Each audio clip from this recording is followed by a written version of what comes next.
செந்தில் பாலாஜி அவர்களுடைய கோட்டை ஜோதிமணி அவர்கள கிட்டத்தட்ட ஒரு 44,000 வாக்கு வித்தியாசத்துல அம்மையார் ஜெயலலிதா அவர்கள் உடல்நல சரியில்லாம மரணிக்கிறாங்க. ஒரு குக்கர் ஒரு 20 ரூபா நோட்ல 10,000 தர 20,000 தர நீங்க ஓட்டு போட்டு வாங்க இந்த டோக்கனை கொண்டு ஸ்டாலின் அவர்களோட ஆசீர்வாதத்துல 2021 ஒண்ணு அதிமுகவோட பலத்துல போட்டிட்டு வெற்றி பெறாரு.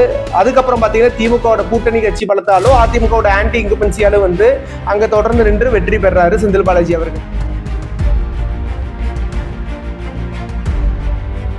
எல்லாத்துக்கும் வணக்கங்க.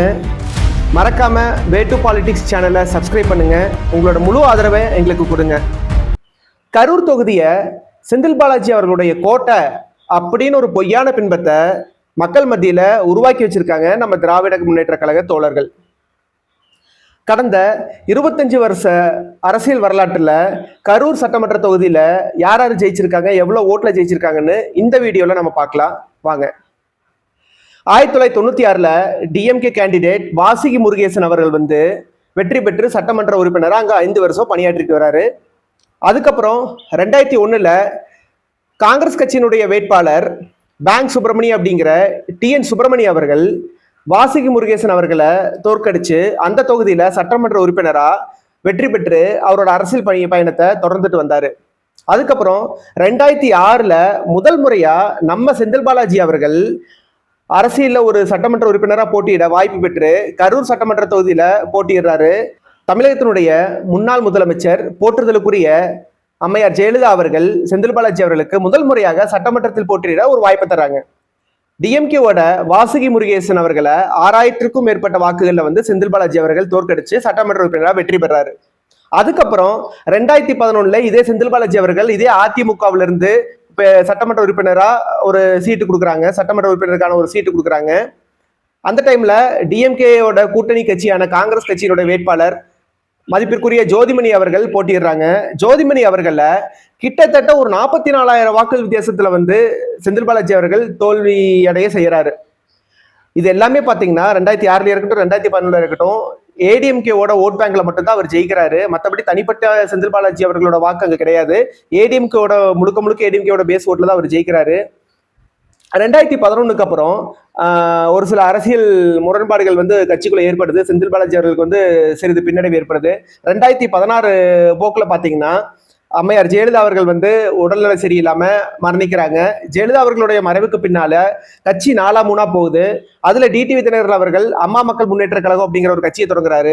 டிடிவி தினகரன் அவர்களோட செந்தில் பாலாஜி அவர்கள் அரசியல் பயணத்தை தொடர்றாரு.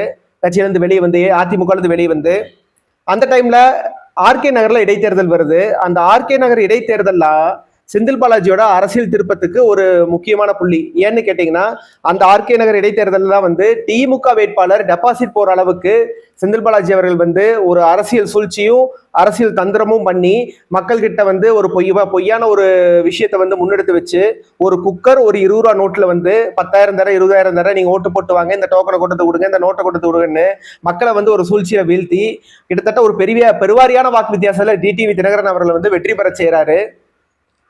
சட்டமன்ற உறுப்பினராக டிடிவி தினகரன் அவர்கள் பணியாற்றுறாரு. செந்தில் பாலாஜி அவர்களுக்கு கட்சியில போதுமான முக்கியத்துவம் கொடுக்காததாலும் அமமுக கட்சி பெரிய ஒரு எழுச்சி பெறாதனாலையும் திமுகவில் தன்னை இணைச்சுக்கிறாரு செந்தில் பாலாஜி அவர்கள் ஸ்டாலினோட முன்னிலையில. ஸ்டாலின் அவர்களோட ஆசீர்வாதத்துல 2021 அதே கரூர் சட்டமன்ற தொகுதியில செந்தில் பாலாஜி அவர்களுக்கு வாய்ப்பு கிடைக்குது. செந்தில் பாலாஜி அவர்கள் போட்டிடுறாரு. அவர் என்ன பலத்தோட போட்டிடுறாருன்னு பாருங்க. காங்கிரஸ், விசிகா, மதிமுக, கம்யூனிஸ்ட் போன்ற கட்சிகள், முஸ்லீம் அமைப்பு கட்சிகள் 12 கட்சிகளோட ஆதரவோட களங்காண்கிறாரு செந்தில் பாலாஜி அவர்கள். அது மட்டும் இல்லைங்க, கடந்த 10 வருஷமா அதிமுக ஆட்சியில் இருக்கு. நிறைய அலிகேஷன்ஸ்ல அவங்க பேர் கெடுது.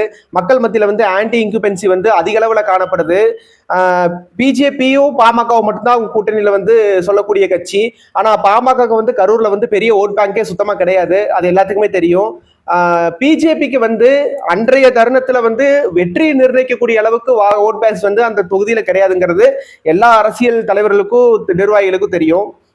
இப்பேற்பட்ட ஒரு பாதகமான சூழ்நிலை அதிமுக போட்டியிடுது. இவ்வளவு பெரிய சாதகமான சூழ்நிலையில செந்தில் பாலாஜி அவர்கள் அரசியல் கலங்கட்டும் வெறும் 12,000 ஓட்டுல தான் சொப்பமான ஓட்டுல செந்தில் பாலாஜி அவர்கள் வெற்றி பெற்று சட்டமன்ற உறுப்பினர் ஆகிறாரு, அமைச்சர் ஆகிறாரு. இதையெல்லாம் பார்க்கும்போது கரூர் தொகுதி அப்படிங்கிறது செந்தில் பாலாஜி அப்படிங்கிற ஒரு தனிப்பட்டவரோட கோட்டை அப்படிங்கிறதுல கிடையாதுங்க. ஒண்ணு அதிமுகவோட பலத்துல போட்டிட்டு வெற்றி பெறாரு. அதுக்கப்புறம் பாத்தீங்கன்னா திமுகவோட கூட்டணி கட்சி பலத்தாலும் அதிமுகவோட ஆன்டி இன்குபென்சியாலும் வந்து அங்க தொடர்ந்து நின்று வெற்றி பெறாரு செந்தில் பாலாஜி அவர்கள். அதை தாண்டி வந்து தனிப்பட்ட முறையில் அவர் வந்து அந்த மாவட்டத்துக்கு ராஜா அப்படிங்கிறதுல கிடையாது. மக்கள் மத்தியில வந்து ஒரு பொய்யான ஒரு அபட்டமான ஒரு கட்டுக்கதையை வந்து இவங்களே வந்து ஒரு பின்பற்ற கிரியேட் பண்ணியிருக்காங்க. நிச்சயமாக செந்தில் பாலாஜி அவர்களோட அரசியல் சூழ்ச்சியும் அரசியல் தந்திரமும் வருங்காலத்தில் எடுபடாது. 2026 சட்டமன்ற தேர்தலில் அவரோட வீழ்ச்சி ஆரம்பமாகுங்கிறது மக்களோட கருத்து. பொறுத்திருந்து தான் பார்க்கணும். மறக்காம நம்ம வே டு பாலிடிக்ஸ் சேனலை சப்ஸ்கிரைப் பண்ணுங்க. இது போல தகவல்கள் வந்து உங்களுக்கு நான் பரிமாறதுக்கு காத்திருக்கேன். உங்களோட ஆதரவு எங்களுக்கு வேணும். நன்றி.